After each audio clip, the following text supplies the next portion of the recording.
My dad raised his glass and said, "Some kids turn out great. Others just waste space." Everyone laughed. I smiled and said, "Good thing I just got my own place, 2,000 miles away. Don't worry, you'll never see me waste space again." The table fell silent. We've never been the kind of family that hugs at airports or calls just to say hi. My parents are the transactional type. Everything's measured, everything's weighed. You give something, you better be ready to earn it back with interest. Literally. That's not bitterness talking. That's just how it's always been. When I borrowed money for my last semester of college, after exhausting every grant and working 30 hours a week, my dad didn't even blink before saying, "Sure." Then he printed out a formal contract. 10% interest due within a year. Not a gift. Not support. A loan. He even added a clause about failure to repay. I was 21, hadn't missed a single class, and was about to graduate magna cum laude. But all he saw was risk.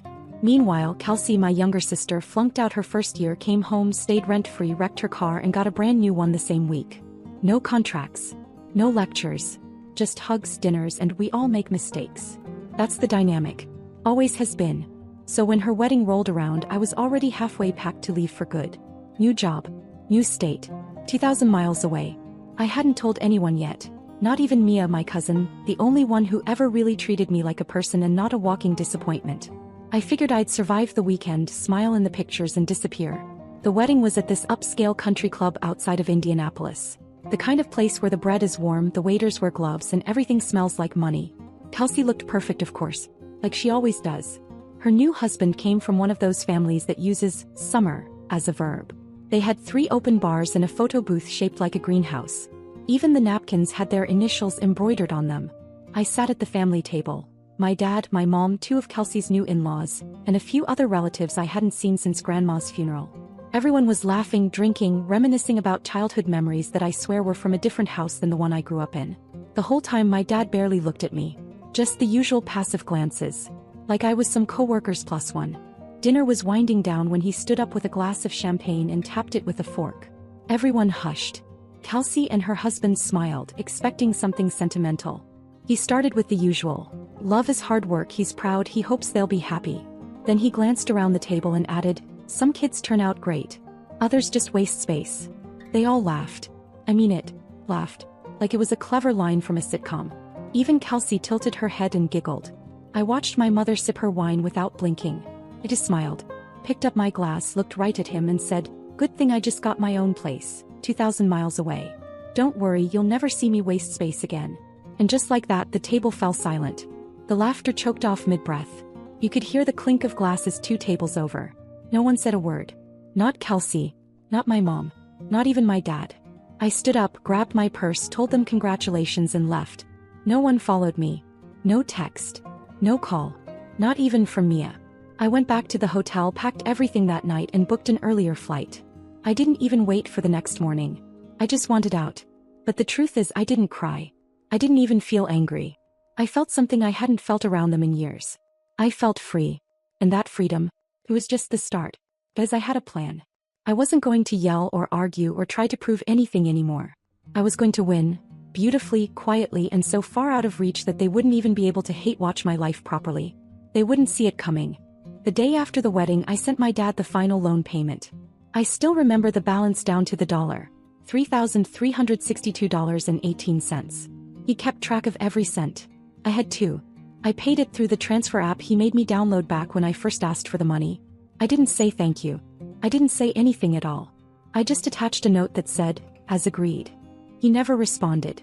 Not that I expected him to. He wasn't the type to respond when something was finished. He was only interested when he still had the upper hand. A few hours later, Qley sent a selfie of her and her new husband to the family group chat, both of them holding champagne and covered in cake frosting.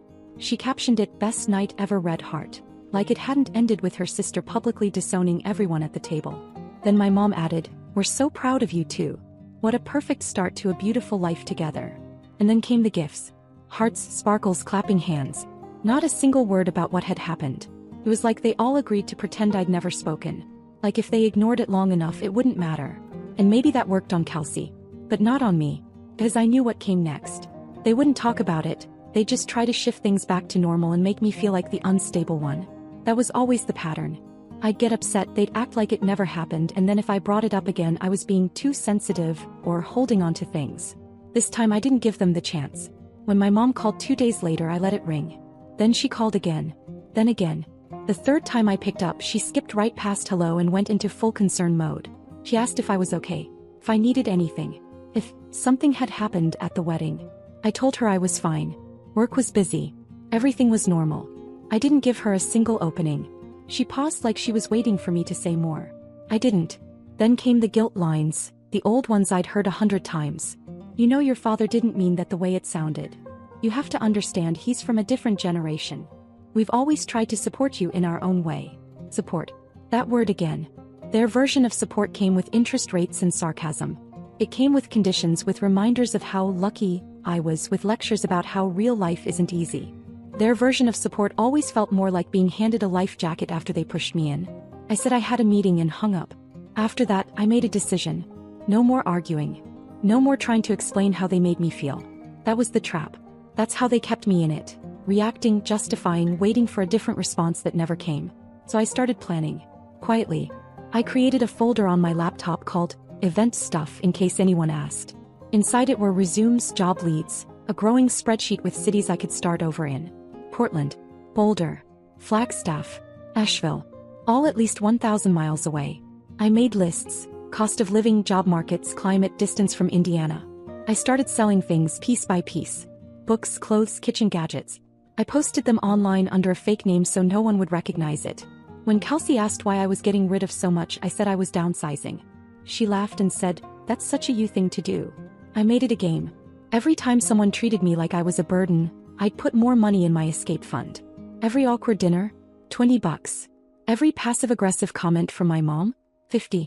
Every time my dad made a jab about my life choices without even looking up from his phone, $100. By the end of the second month I had nearly $2,000 saved. I kept everything normal on the surface. I answered messages. I smiled at family dinners. I showed up when asked. But I wasn't really there anymore. I was in the middle of my own secret countdown. 5 months left on my lease. 5 months until I walked out of that house, that town, and that version of me that they thought they owned. And the best part? They had no idea. About 6 weeks after the wedding I got a voicemail from Kelsey. Crying. Not loud, dramatic sobbing. More like she was trying not to cry but failing. I sat on the edge of my bed and listened to it twice. She didn't say much, just that she needed to talk and could I please call her back when I had a minute. That alone was strange enough. We hadn't spoken directly since the wedding. She'd liked a few of my posts, commented, "Cute," on a photo of my dog, but nothing real. Not a phone call. Definitely not this. I waited a day. Not to punish her, I just needed to feel in control. I wasn't about to jump into whatever mess she had going on. When I finally called, she picked up fast like she'd been holding her phone the whole time. Her voice was flat and quiet. She told me she and her husband had gotten into a fight, then another one, then more after that. Apparently he'd been disappearing for hours, sometimes overnight, and brushing her off when she asked where he was. Then he told her maybe they got married too quickly. That maybe it was pressure from the families and not love. I was silent. Not because I didn't care, but because I didn't want to say what I was thinking. You married a guy you barely knew in a wedding that looked like a magazine spread, for people who care more about appearances than each other. She said she couldn't stand staying there anymore. And then came the line I didn't expect. "Can you come help me pack?" I had to ask her to repeat it. She wanted to move out. Back home. With them. Our parents. She said she didn't have a choice. She didn't want to be alone and she couldn't afford the apartment by herself. I asked her why she didn't ask mom and dad to help. She said she hadn't told them yet. That she was scared of what they'd say. That they'd make her feel like a failure. That part made me pause. She'd never said anything like that before. Not ever. Kelsey was the golden child, the one who never failed, who always got the cleanup crew and a cake afterward. And now here she was, afraid to admit things weren't perfect. Afraid to tell the people who'd always bent over backwards for her. I should have said no. I really should have.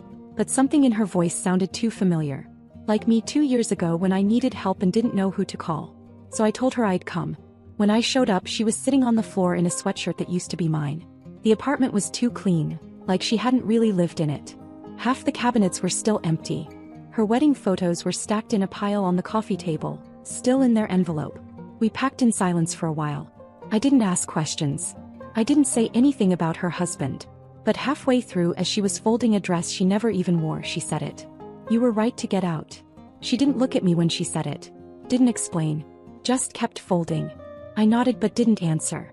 Not because I didn't have something to say, I just didn't want to ruin it. It was the first time she'd acknowledged that maybe I hadn't been the villain in our family's story. When we finished, she hugged me. Not a polite wedding photo hug. A real one. The kind that lingers. The kind that feels like it means something. I left before our parents came. I didn't want to see them. I didn't want to hear the fake sympathy or the whispered blame. I didn't want them looking at me like I'd finally earned some moral point because their golden girl had cracked. 2 days later, my mom texted, "Kelsey's home for a bit. He's going through something difficult. I hope you'll be supportive." That word again. Supportive. It landed differently this time. Maybe because I'd just been supportive, without asking for anything, without making it about me, without trying to prove a point. And still I knew what she meant. She meant fall in line. She meant don't bring up the past. She meant pretend none of this is weird. I didn't reply. Instead, I transferred another $500 into my escape fund. Then I bought a burner email and used it to apply for 3 new jobs in 3 new cities. I didn't even tell Mia. I was done explaining myself. That same week, I got an unexpected interview request. A remote-first position with a creative agency in Portland. High-paying. Flexible. Way above my league on paper, but I had nothing to lose. The interview was in 5 days. That night, while Kelsey was sleeping in my old bedroom and my mom was probably on the phone giving someone the edited version of everything, I stood in my tiny bathroom, looked in the mirror and said out loud, "You're almost out." And I was. Almost. The morning of the interview, my mom called 4 times before I'd even finished my coffee. I was already anxious. The good kind, but still the kind that makes your hands sweat and your stomach turn. I hadn't slept. I kept reviewing my notes, rehearsing how I'd explain the jump from my last job to this one, trying to ignore the phone buzzing on the table beside me. I didn't answer. Not once. Then came the text. "We need to talk. Kelsey's not doing well. This is serious." Of course it was serious. Everything's always serious when I have something important going on. I turned my phone off. First time in years I'd done that without feeling guilty. The interview went better than I let myself hope. The people were sharp but kind, casual but focused. They asked real questions. They read my portfolio. They complimented a campaign I worked on 2 years ago that nobody at my last job even noticed. And the best part? They asked where I saw myself in 5 years. I didn't lie. I told them I wanted ownership. Autonomy. A place where I didn't have to explain myself every 2 minutes. Somewhere I could build something quietly and be respected for it. They smiled. I could tell I'd surprised them. After it ended, I just sat there. My laptop still open, the apartment completely quiet. Felt like holding your breath for too long, then finally remembering how to breathe. When I turned my phone back on, there were 7 missed calls. 5 from my mom. 1 from Kelsey. 1 from a number I didn't recognize. Probably my dad's office line. Then came the text. From my mom. "Where are you? Don't ignore this. You're being cruel. This is not the time to be selfish. You need to think about someone other than yourself. You're acting like a stranger." Then from Kelsey. "Don't come home." That one made me stop scrolling. I called her immediately. She answered sounding nothing like herself. Her voice was clipped, almost cold. "They're losing it," she said. "Mom found your papers. The spreadsheet. The cities. The plan." I didn't say anything. "She thinks you're running away and trying to humiliate them. She was yelling about how you were plotting behind everyone's back and pretending to be the victim. She told Dad you were leaving to punish them." Kelsey paused. I could hear her moving, probably pacing in the backyard or down the hall. "I didn't tell her anything," she added. "But she's digging now. Going through your stuff. Looking for more." I didn't answer right away. I couldn't. My hands were shaking, not from fear but something more like finality. Like the closing of a door that had been halfway open for too long. Then Kelsey said, "Just don't come here. Seriously. They're waiting for you to show up so they can corner you." It was the first time she'd warned me about them. Not defended them. Not made excuses. Just called it what it was. I thanked her, hung up and sat on my bed staring at the wall. Then I stood up and pulled my suitcase out of the closet. I laid it on the bed, unzipped it and just looked at it for a while. I didn't pack everything, just the essentials. Jeans I loved, shirts I'd picked out for interviews, a pair of boots that made me feel like I had a spine. I left it open like a signal to myself. This is happening. You're not waiting for permission. 3 days passed. I didn't go near my parents' house. Kelsey didn't message again. Mia sent a quick, "Hey, just checking in," but I ignored it. I was in lockdown mode. Then on a Thursday morning the email came. "We'd love to offer you the position. Full-time. Remote. Better salary than I expected." Relocation assistance if desired. Flexible start date. I reread it 5 times.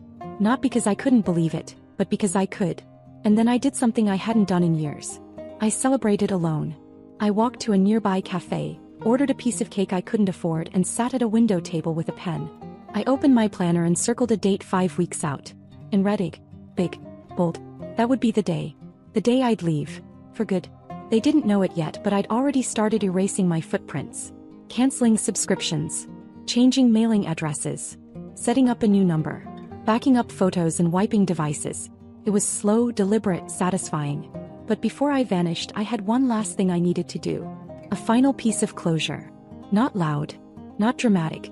Something simple. Elegant. Because they were waiting for a fight. A scene, a tantrum, a goodbye laced with guilt.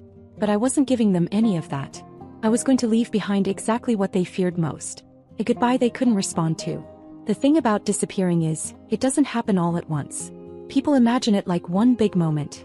A slammed door, a packed suitcase, a plane taking off at sunrise. But it's slower than that. Quieter. It happens in the details. The way you stop answering certain questions. The way you say, "I'm not sure yet" when people ask about next month.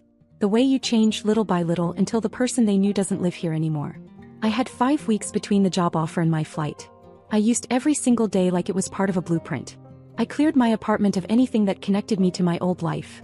Photos, books, notebooks full of college essays I'd never look at again. I sold furniture under fake names on Facebook Marketplace. Used cash.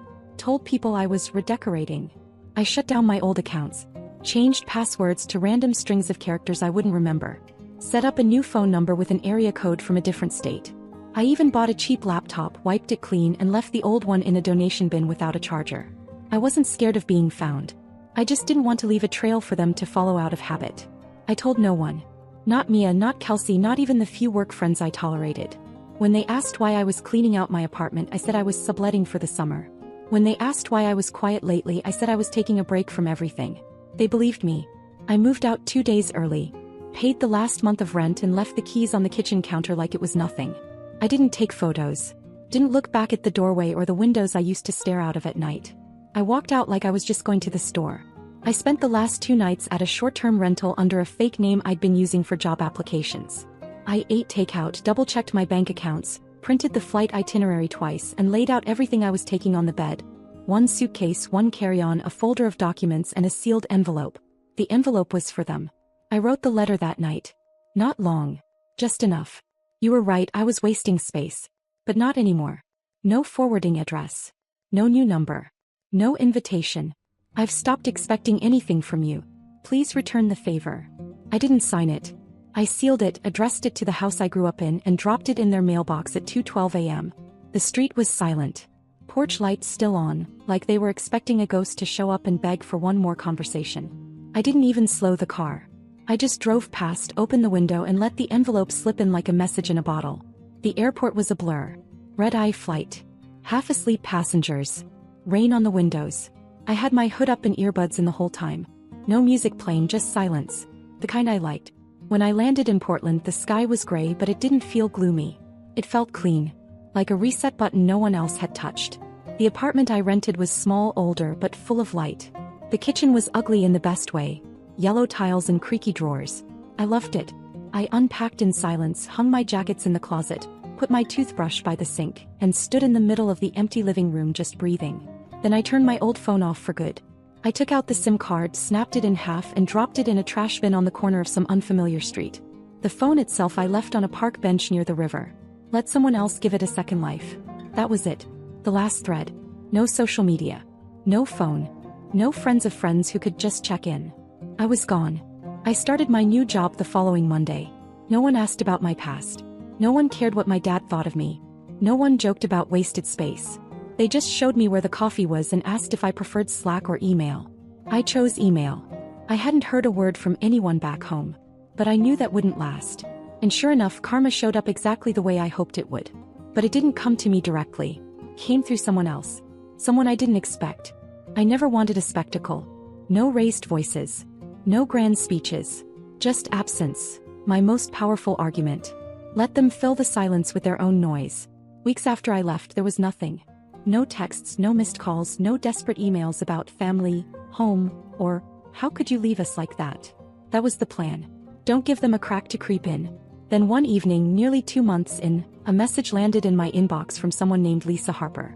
She claimed to be a recruiter in Indiana and referred to my old family name.